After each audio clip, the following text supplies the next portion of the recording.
in a world where nature's balance hangs by a thread.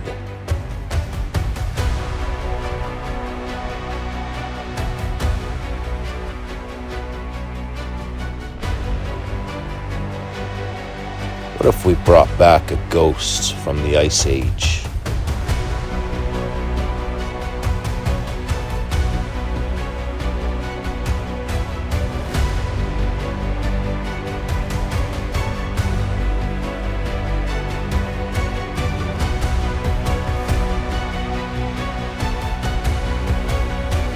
This is the dire wolf.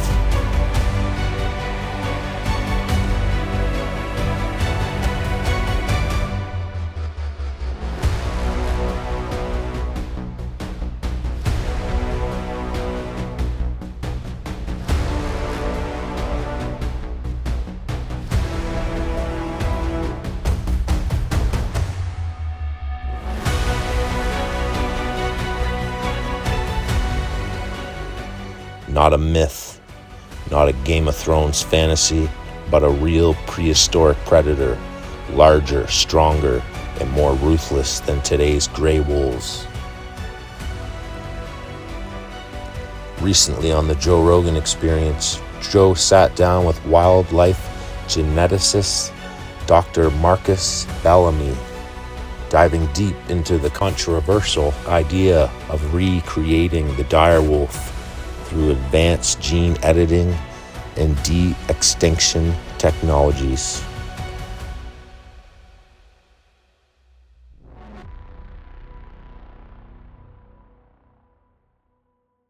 There dead dire wolves that were trapped in permafrost? Most of the dire wolf skulls out there, there's thousands of them in La Brea. There isn't anything that's protected. Like, there's nothing you can get from that. About 6 years ago, a group sequenced a tooth that was found in a cave, just a single tooth, right? And in that tooth, they actually found 0.15x or coverage of the genome. So they got about 15% of the genome. But that's not really enough. You need to get up to about 10x, meaning that you can read the entire genome about 10 different times. Even if there are gaps, you understand enough of the core kind of coding regions that you could bring back that animal. Is this done by AI? It's done by AI and software, yeah. That tooth's 13,000 years old.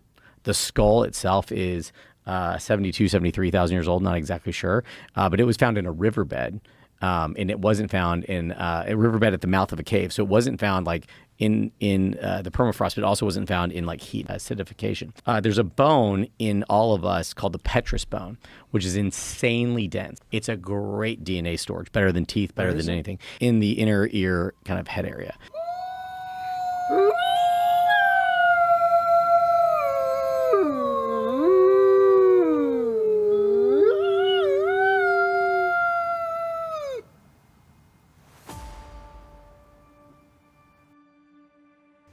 Just wanted to note on something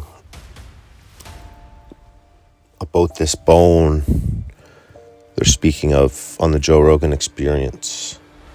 For some reason, something came to me when I did my research on the bone, and the pineal gland just like popped in my brain while doing research on that bone. So let me just read a few things to you and see what you guys put together out of the information I share. The pineal gland, a small endocrine gland in the brain.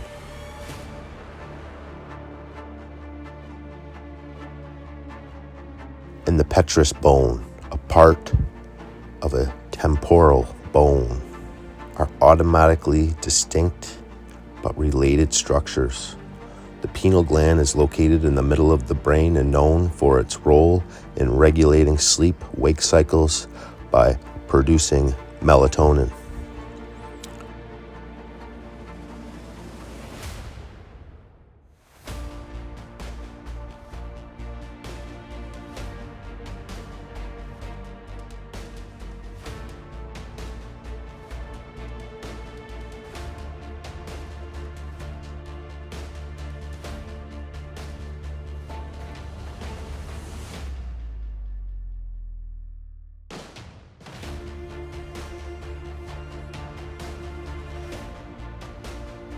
petrous, part of the temporal bone, is a dense pyramid-shaped, hear that folks, pyramid-shaped structure located at the base of the skull and houses the organs of hearing and balance.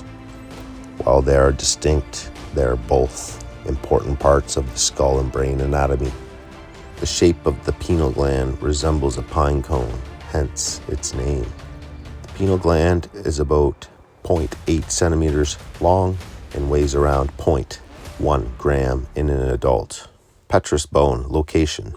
The petrous part is a pyramid-shaped part of the temporal bone located at the base of the skull. The function houses the inner ear, including the organs of hearing and balance. The structure, one of the densest bones in the body, and it is a landmark dividing the middle and the posterior cranial fossae. The petrous bone is a key part of the skull that provides structural support and protection for the brain, including the pineal gland. You hear that, folks? This bone in its pyramid shape is the supporting structure of our brain. So the posterior cranial fossae, I'm not sure if I'm saying that right, but I'm not sure that word at the end, so I'm just gonna go ahead and put that in quick. And when you do your research, one thing's gonna lead to the next, and sometimes this stuff's mind-blowing. Okay, the posterior cranial fossa is the largest and deepest of the three cranial fossae located at the back of the skull. It houses the brain system and parts of the cranial nerves, including nerves 111, X111. Oh man. We'll talk about something else and numbers and things, and a lot of numbers have been frequenting my life lately. I may do a video on it later on, but man, the more that you pick up on this stuff, it gets intense. So those numbers, it goes 3 to 12, and we'll go a little bit into it. Let's just do a little thing here.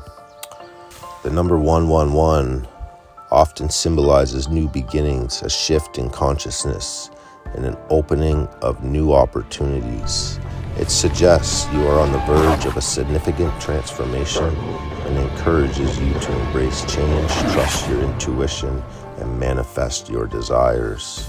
Seeing 111 can also be a sign to be mindful of your thoughts and intentions, as they are likely to manifest.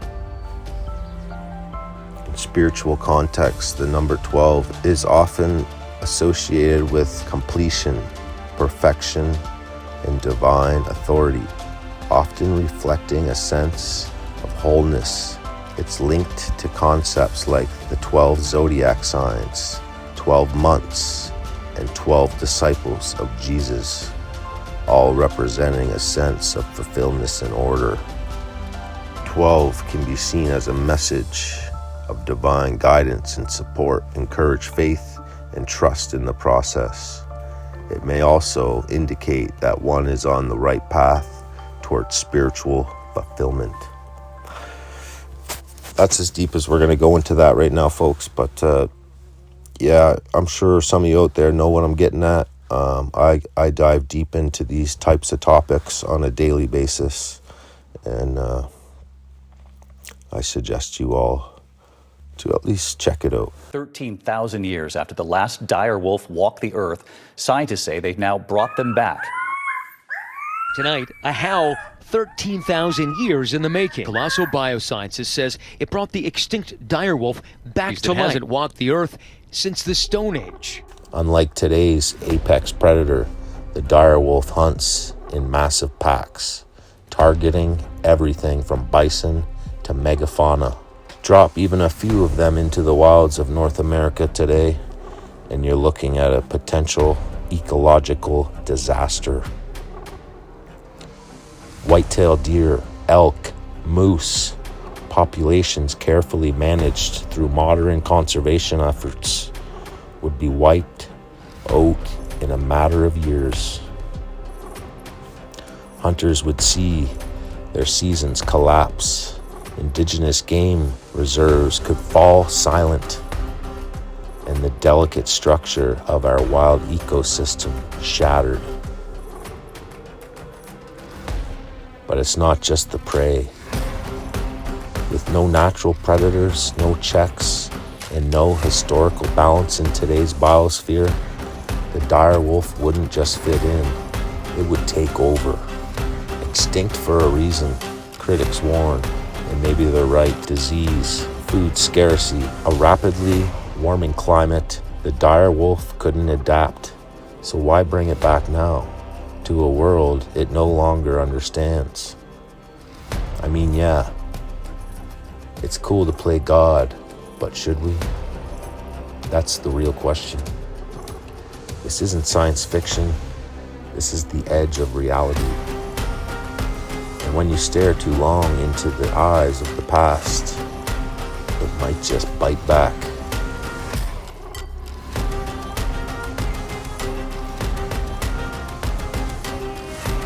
We already live with one foot in the unknown. The forests whisper at night, not just the rustling of leaves, but with the echoes of things we cannot explain. Sasquatch, Wendigo, the little people, fairies, not of whimsy, but of bone and smoke. Spirit beings hiding in the bark of trees, flickering just beyond the edge of firelight. Ask any seasoned hunter or backcountry guide, they'll tell you there's something out there, something old, something's watching. And now we add the dire wolf, a beast from another age, not born of this time, not part of the balance we still don't understand. How will it respond to Sasquatch, long regarded as the silent guardian of the deep woods? Will it clash with Wendigo or join it? Will it stalk the same haunted trails where people vanish year after year, leaving behind only a backpack or a smear of blood on a pine bark? The cryptids are territorial, ancient, some say spiritual. They've survived in the shadows because they know how to keep the order. But what happens when you unleash a predator that doesn't play by the same rules of the spirit world?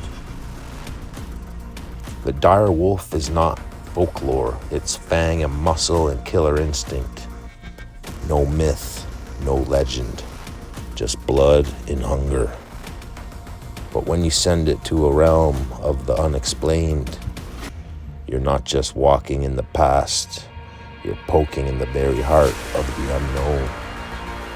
And the woods, they don't forget.